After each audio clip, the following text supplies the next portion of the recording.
afternoon, everybody. Rodrigo here with Asheville Cash Buyers and Asheville Real Estate News. Super excited to be filming another episode. Obviously, y'all know here in the Asheville area, we have a lot of rain, a lot of humidity, and mold in water is a hot topic.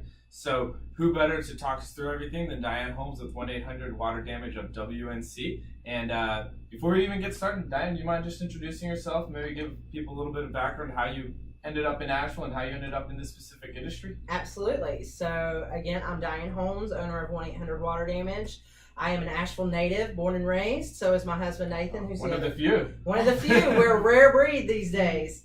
And we got started in this industry because it happened to us. Our basement flooded Christmas Day of '09. Like anyone else that this happens to, you don't really know what to do, who to call. Because it was Christmas Day, I couldn't call my insurance agent. Googled water in basement, went with a name I'd heard of before, but obviously had no experience with. And we had such a horrible experience from the moment they answered the phone till 6.5 months later when we got the bill that we decided that we would start our own company and do it better. And we have been ever since. So we've been in business since 2010. That's a really interesting kind of perspective. Yeah. Be like, we've been there, done that, want to know everything we need to avoid. Absolutely, absolutely. So 2010, you all got started. Yeah, we opened our doors February 2010. How's that 2010 to 2017 journey been thus far? It's been awesome. You know, we've had steady growth year after year as far as that goes. We've really built a solid reputation in this area of being a very honest and trustworthy company in an industry that is not so honest and ethical, to be quite honest with you. No, yeah, I'm glad you kind of brought that up. It's a perfect segue.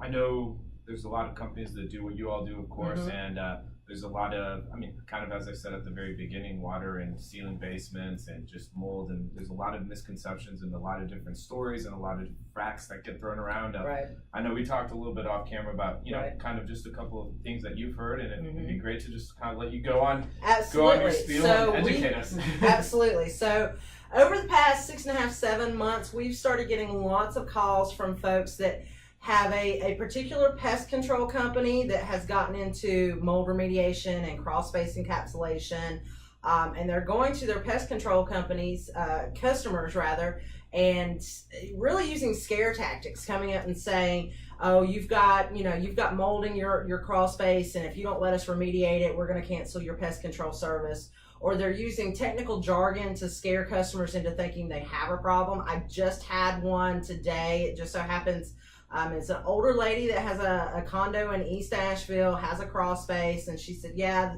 this company came and did my pest control service, and they told me that, my moisture content in my crawl space was 23%, and I really need to, I need to encapsulate my crawl space, and I need to put in this permanent dehumidification system that's going to cost me like $10,000, and she knows me through the Rotary Club of Asheville, and so she called me to get a second opinion. And on that note, I don't know if you're about to answer this or not, but I don't want the opportunity to pass. What is like a normal moisture level for this area?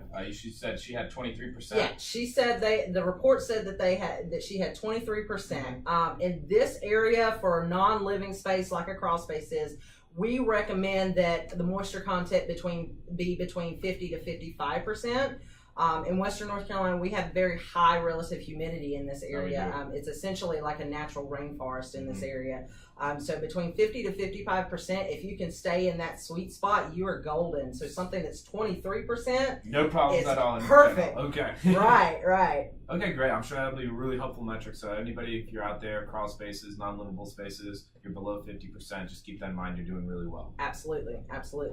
And a great way to think about that is particularly in crawl spaces, you have vents that you can open and close on a regular basis. If the humidity, if we're getting a lot of rain and things like that, we're getting into our rainy season in this area, go ahead and close off those vents so you don't A, get the rainwater in there, but B, so that you trap the humidity out.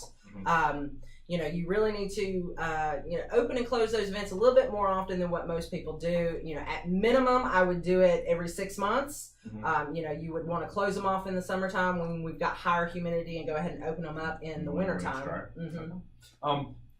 So what is I'd say, like, what is the most common mold problem maybe that you're seeing here in the area, and maybe the most common water problem that you're seeing in an area as far as like water damage? What should people keep an eye out for? Okay. Well, typically when you say water damage, a lot of folks immediately go to natural flooding from rainwater and things like that. And we do get a little bit of that here, but the vast majority, I would say 98% of the work that we do in water damage comes from plumbing and appliance malfunctions. Appliances, they have shelf life. They're not built to last forever. Here recently we've had a rash of water heaters that, bottoms have rusted out and they've let go. Pressure reducer valves on the water heaters have let go. Things of that nature. The most common ones I would say are definitely ice makers on the fridge. The supply line that goes to the ice maker. Those are really bad culprits, and it can be even just a little pinhole that you don't notice immediately because it doesn't make a drastic change on your water bill. But a lot of times people will catch it because the ceiling underneath, they start seeing wet spots on the ceiling in the space underneath the kitchen. Or we had one recently, it was their hardwood floor started bowing and buckling right near the refrigerator, and that's what it turned out to be. So that's probably one of the biggest culprits with water damage. No, I have, some of the rental property that we have, we always try to take out ice makers specifically for that reason, because it can be dripping for weeks, months, sometimes before you actually notice that there's an issue or damage. So absolutely. Mold, again, because we have such high relative humidity in Western North Carolina, mold in crawl spaces and basements is not uncommon. It's actually almost every property you go into has a little bit of fungi growth in it as far as that goes. You'll hear that term quite a bit more often from your home inspectors. They'll call it fungi growth. They won't actually call it mold. Mold is a dirty word. Yeah, that's a dirty word. So avoid that one. But it'll come up on home inspections as fungi growth as far as that goes. And basically with mold, it doesn't have to be a deal breaker. There's a couple of things you need to remember with mold. Mold needs a couple of things to grow. So it likes dark spaces. It needs the right temperature. It needs to be between 68 and 86 degrees. It needs something organic to eat. So if you start seeing spots on your sheetrock and you're concerned that it's mold, keep in mind the only thing organic in sheetrock is the actual paper backing. So if you've got spots on the sheetrock on the living side of the sheetrock, just know that that's just the tip of the iceberg. When you actually take that sheetrock out, it's a sign of a bigger issue. There's going to be a bigger issue in that wall cavity as far as that goes. So it needs organic material to eat, and then it also needs moisture. There has to be moisture present. And so, the biggest thing with mold remediation, you can pay me or a company like mine all day long to come in and remediate the mold issue, but until you take care of the source, you're going to continue to have a problem. For us, typically, whether it's a mold remediation or a water damage situation, we figure out where is the water coming from, where is the moisture coming from, and try to address it there. And address it. You've got to fix the source first, and then you go about remediating the underlying symptoms per se. So kind of as we're wrapping up here, if somebody is trying, needing to address a water issue or trying to get some mold remediation, whether they call your company or any other company, for people who don't live in the area, what would be like 3 good questions that anybody should be asking before they, decide to pull the trigger with a company? That's good. So first of all, you want an itemized estimate. There are a lot of contractors out there that come in and this is going to be $10,000. Well, let's break down how are you where getting all the dollars and cents where you're getting that number from. The estimates that we put out are anywhere from 4 to 10 pages long with pictures included. So the detail's very important. Very detailed. You want to make sure that they're a detailed person. Gotcha. You want to find out if they're certified, what their training is in this industry. So quick question on that, and not to cut you off, but when you're saying certified, is there industry standard certifications like that are self-managed by your industry, or is it government or state level industry standards? Okay, very good question.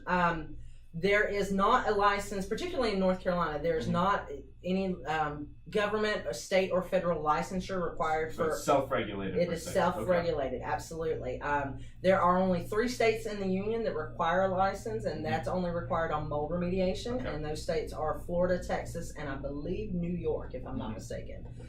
So, there's not a license that you can look at. So what you want to see is, are they certified? And who are they certified buy. I personally and everyone on my staff, including my firm, are certified by the IICRC. It's the Institute of Inspection, Cleaning, and Restoration certification.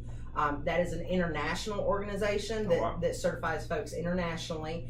They are literally who writes the standards that the entire industry, as well as the insurance industry, follows. Their guidelines of how to go about doing mold remediation, water damage, carpet cleaning, things of that nature. So that's who most people follow.